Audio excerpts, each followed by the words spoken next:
Israel Hamas युद्ध के बीच हाल ही में यमन के हूती ने ऐलान किया था कि वो इजराइल और अमेरिकी जहाजों के खिलाफ अपने चौथे चरण और पांचवें चरण के हमलों की शुरुआत कर रहा है और इसके तहत वो लाल सागर के अलावा अन्य रूटों पर भी इजराइल और अमेरिकी जहाजों को निशाना बनाएगा।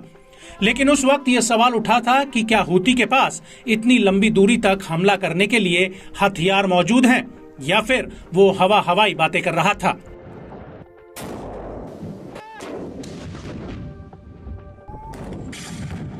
लेकिन अब इसको लेकर अमेरिकी रक्षा मंत्रालय के अधिकारियों ने एक बहुत बड़ा खुलासा किया है और अगर ये सच साबित होता है तो इजराइल के लिए मुसीबतें और बढ़ सकती हैं।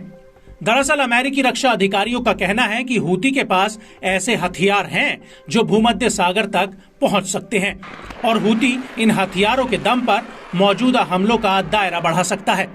और अमेरिकी सरकार को इस बात की चिंता सता रही है कि ईरान समर्थित हूती लाल सागर और एडन की खाड़ी से लेकर भूमध्य सागर तक अपने हमलों का दायरा बढ़ा सकता है।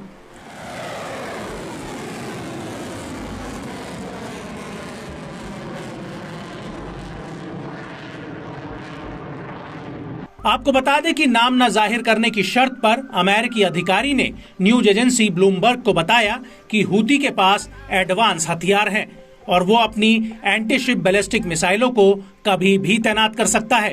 हूती ने बैलिस्टिक हमलों में ड्रोन्स का भी इस्तेमाल किया है और इसको लेकर 22 मई 2024 को सऊदी अरब के रियाद में गल्फ कॉर्पोरेशन की एक मीटिंग हुई थी जिसमें अमेरिका ने एयर और मिसाइल डिफेंस सिस्टम को और एकीकृत करने पर जोर दिया था।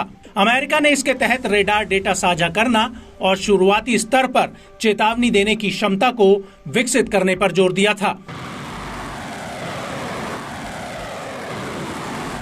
हालांकि इसके अलावा अमेरिकी अधिकारी ने ये जरूर बताया कि इजराइल, अमेरिका, ब्रिटेन और अन्य स्थानीय सहयोगियों की मदद से इजराइल पर दागे गए 350 से ज्यादा मिसाइल और ड्रोन हमलों को नाकाम कर दिया गया था।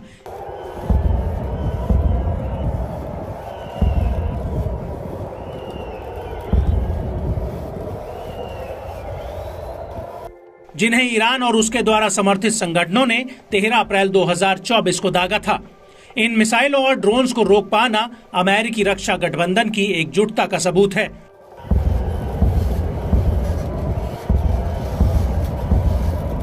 लेकिन इस सब के बीच बड़ी बात यह है कि हूती ने मई 2024 की शुरुआत में कहा था कि वो अपने हमलों का दायरा पूर्वी भूमध्य सागर तक बढ़ाएंगे।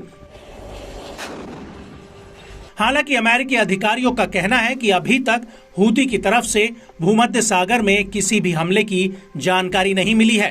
लेकिन अमेरिकी अधिकारियों ने इस बात को भी स्पष्ट नहीं किया है कि क्या हूती के पास इतनी लंबी दूरी तक समुद्र में चलते फिरते टारगेट पर हमला करने की ताकत है या नहीं। गौर करने वाली बात यह भी है कि हूती ने अभी तक जितने भी सफल हमले किए हैं वो सभी हमले यमन की सीमा के करीब हुए हैं। ऐसे में हूती का ये दावा कितना सच है ये तो आने वाला वक्त ही बताएगा। लेकिन बड़ी बात यह है कि हूती को मिलिट्री ट्रेनिंग और खुफिया जानकारी और रेडार सपोर्ट ईरान से मिलता है जो समुद्र में चलते फिरते टारगेट्स जैसे जहाजों पर हमला करने में बेहद ही महत्वपूर्ण है।